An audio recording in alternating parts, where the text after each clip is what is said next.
Nama blockchain sendiri tentu sudah tidak asing bagi orang-orang yang berkecimpung di dunia Internet of Things. Blockchain berhasil menyediakan ruang untuk bertransaksi dengan terjaminnya data transaksi. Namun, dalam pengembangan tersebut masih terdapat beberapa kekurangan. Oleh karena itu, perkenalkan saya, Mas Akwirada Baja, asal Prodi Teknologi Informasi, Angkatan 2022 yang akan mempresentasikan mengenai implementasi dan keamanan sistem dari blockchain. Oke, jadi topik pembahasan pada hari ini akan dibagi menjadi 6. Yang pertama abstrak, yaitu merupakan ringkasan dari semua yang akan saya jelaskan nanti.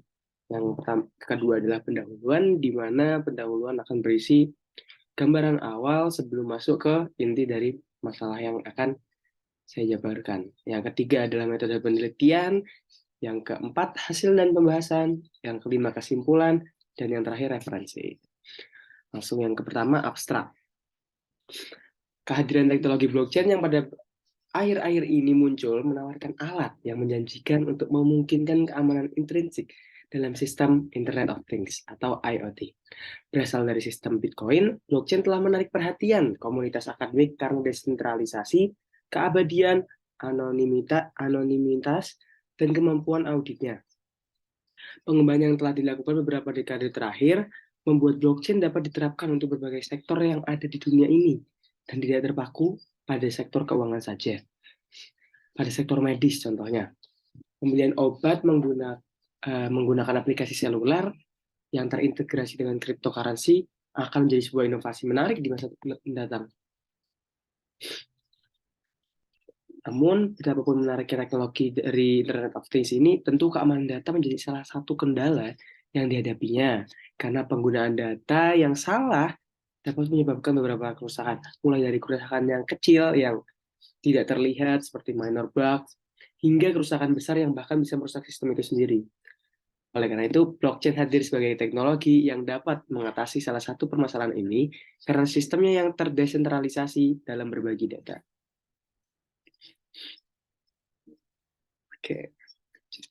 Untuk abstrak tadi ada 4 keyword utama. Yang pertama Internet of Things, blockchain, Bitcoin, dan komutasi awan. Oke, lanjut ke pendahuluan. Oke. Sebuah perkembangan pasti akan terus terjadi dari waktu ke waktu.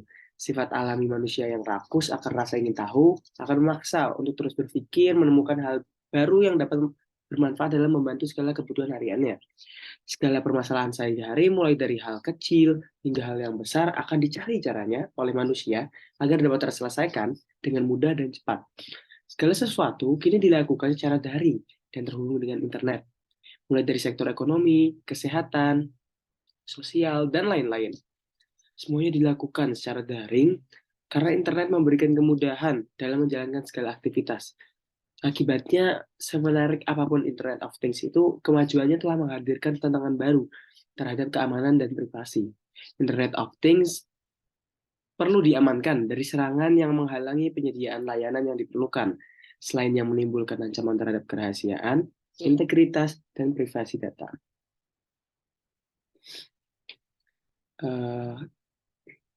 Terpusatnya suatu data dalam sistem seperti blockchain ini memberikan celah besar untuk orang-orang yang tak bertanggung jawab dalam menjalankan aksinya.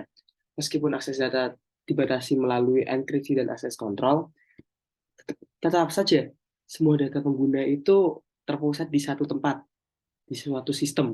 Nah, hal ini itu sebagai menjadi sasaran objek utama dalam penyerangan ini. Kebocoran data menjadi salah satu permasalahan yang sering terjadi. Oke, lanjut ke bab kedua, yaitu metode penelitian yang dibagi menjadi 4. Yang pertama, pertanyaan penelitian. Pertanyaan penelitian sendiri terbagi ada 2, yaitu yang pertama, bagaimana penjelasan mengenai isu keamanan dalam blockchain. Yang kedua, apakah terdapat variasi tipe dari sebuah blockchain. Lanjut ke bagian kedua, yaitu strategi pencarian. Penelitian makalah ini berpusat pada penjelasan secara umum dari blockchain, bagaimana penerapannya dalam kehidupan sehari-hari, dan bagaimana dengan sistem yang diberikan. Sistem keamanan yang diberikan. Dalam penulisan makalah ini, penulis menggunakan metode deskriptif kualitatif. Penulis mengumpulkan seluruh data dan informasi menggunakan artikel-artikel lainnya yang terjamin validitasnya sebagai acuan penelitian. Hasil yang akan diterima dari penelitian ini adalah berupa laporan berisi narasi dari temuan penelitian, disertai dengan grafik dan tabel sebagai media yang membantu menjelaskan pembaca. Yang ketiga adalah kriteria inklusi dan eksklusi. Dikarenakan terlalu banyak jurnal yang tersebar di IEEE Explore, proses pencarian referensi perlu dibatasi dengan kriteria inklusi. Kriteria yang termasuk dalam pencarian sumber untuk tujuan pustakaan ini adalah sebagai berikut. Yang pertama, jurnal yang membahas blockchain secara umum, jelas. Yang kedua, jurnal yang membahas Internet of Things, karena berkaitan. Yang ketiga, jurnal dengan kategori IEEE Transaction on Information, Forensic, and Security. Yang keempat, jurnal dengan kategori Communication and Information Networks. Dan yang kelima, jurnal yang dipublish dengan rentan waktu dari 2017 hingga 2022. Kemudian bagian keempat yaitu proses seleksi. Penulisan tinjauan pustaka ini diawali dengan memperoleh referensi dari IEEE Explore yang telah memenuhi kriteria yang tadi di atas. Kemudian data yang diambil akan diambil dari sumber-sumber tersebut. Data tersebut mengenai blockchain, Internet of Things, dan cloud computing atau komputasi awan. Oke, lanjut ke hasil dan bahasan. Pertanyaan pertama yaitu bagaimana penjelasan mengenai isu keamanan dalam blockchain.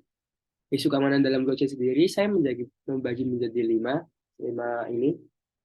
bagian utama. Yang pertama, fleksibilitas transaksi. Intinya, selama transaksi yang dikontrak, perjanjian tidak langsung mencakup semua informasi dalam transaksi yang dihash. Oleh karena itu sangat jarang, tapi masih mungkin bagi sebuah node untuk mengubah transaksi di jaringan sedemikian rupa sehingga hashnya tidak tervalidasi gitu. Yang kedua, keamanan jaringan. Contohnya tuh penolakan serangan layanan sederhana untuk meningkatkan mining sendiri, penambahan sendiri dan double pengeluaran.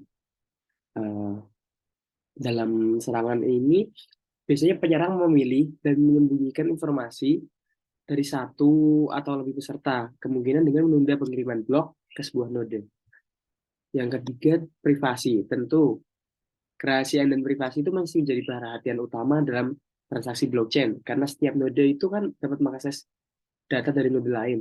Dan siapapun yang melihat blockchain ini kan berarti bisa melihat semua transaksi. Oleh karena itu, privasi ini menjadi salah satu hal yang itu hanya krusial. Yang keempat, kepatuhan pada peraturan.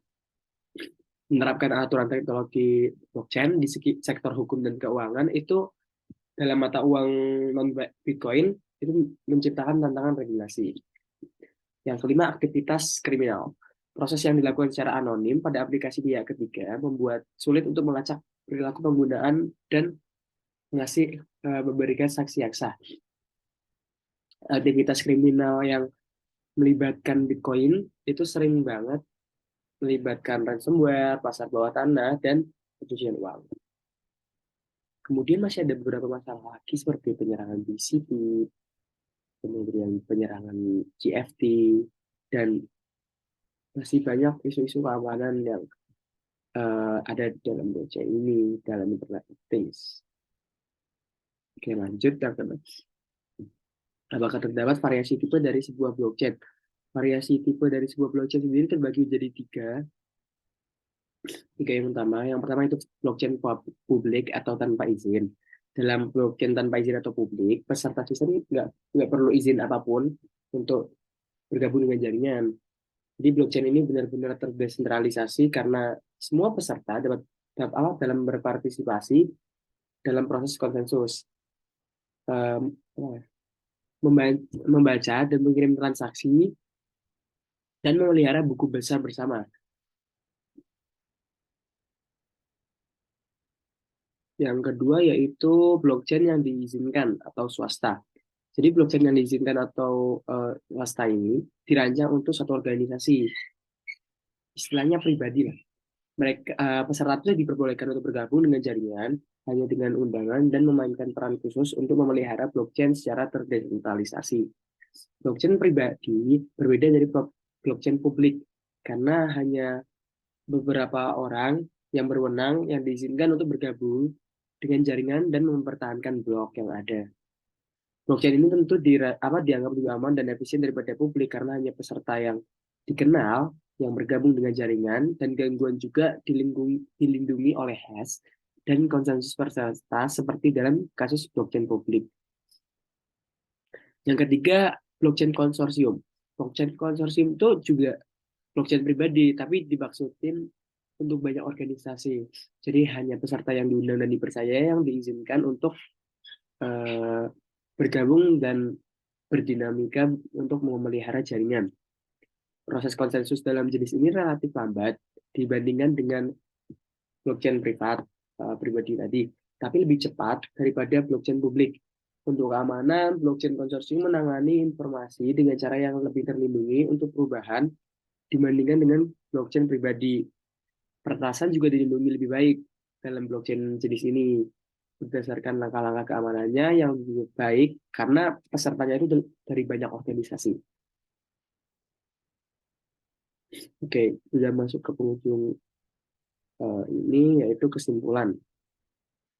Kesimpulannya ini adalah blockchain adalah teknologi transformatif yang menjadi dasar pengembangan aplikasi terdesentralisasi dan aman untuk semua industri di luar pasar keuangan. Karena pengembangan aplikasinya yang luas dan cepat, blockchain dirancang untuk melakukan transaksi yang andal, seperti internet dalam komunikasi. Blockchain bekerja melalui berbagai tahapan dan dapat diringkas menjadi 6 tahapan utama, yaitu yang pertama memfasilitasi transaksi, yang kedua verifikasi transaksi, yang ketiga pembentukan blok baru, yang keempat algoritma konsensus, yang kelima penambahan blok baru ke blockchain, dan yang terakhir transaksi telah selesai. Di samping itu, blockchain juga terbagi menjadi 3 tipe, seperti yang sudah saya sebutkan tadi, seperti blockchain publik atau tanpa izin, blockchain yang diizinkan atau swasta, pribadi, dan yang ketiga adalah blockchain konsorsium. Oke, membahas mengenai blockchain itu tidak dapat dilepaskan dari yang namanya komputasi awan atau cloud computing. Komputasi awan sendiri terbagi menjadi 3, yaitu perangkat lunak sebagai layanan atau SaaS, yang kedua platform sebagai layanan atau PaaS, dan infrastruktur sebagai layanan atau IaaS. Terlepas dari keunggulan dan berbagai manfaat yang ditawarkan oleh blockchain, terdapat juga berbagai masalah dan keamanan yang timbul.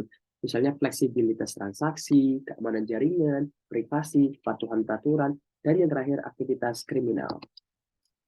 Oke, kurang lebihnya mohon maaf. Terima kasih karena telah memperhatikan presentasi dari saya mengenai blockchain, implementasi blockchain ini. Wassalamualaikum warahmatullahi wabarakatuh.